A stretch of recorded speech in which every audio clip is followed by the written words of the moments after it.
Ja terve! Tänään lähdetään katsoa tämmönen pikkunen hyvä vinkki, miten opettaja tai kuka tahansa nyt koulussa työskentelevä saa Wilmasta oman työjärjestyksensä laitettua mihinkä tahansa kalenteriohjelmaan, ja se auttaa esimerkiksi siinä, jos järjestetään Teams-kokouksia, niin näkee milloin kaveri on vapaana. Eli täältä löytyy tuommoinen tilaan nappula tuosta yläpuolelta. Siitä saadaan kopioitua tämän juuri minun työjärjestykseni linkki. Ja tämä on silleen hyvä, että jos tähän työjärjestykseen tulee muutoksia, mulla lähtee vaikka kurssi pois tai tulee yksi lisää, niin se muuttuu sinne mun kalenteriin sitä automaattisesti.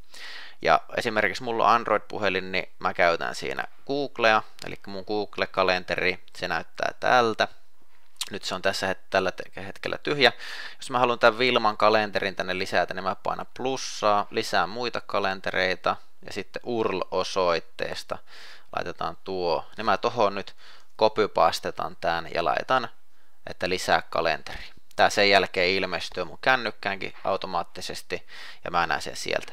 Tietysti jos pyöritään sitten täällä O365 puolella, niin me voidaan sieltä valkata sitten tää kalenterisovellus. Ja tännekin me saadaan sitten kalenteriin lisättyä, että painetaan tuolta tuo lisää kalenterinappula ja otetaan tuosta tilaa verkosta. Ja sitten me tänne laitetaan tämä kalenteri. Sille vaan antaa nimen, työjärjestys, punainen väri ja laitetaanpa sille joku tunniste, kirja ja tuo. Sen jälkeen se tuo tämän kalenterin. Näin.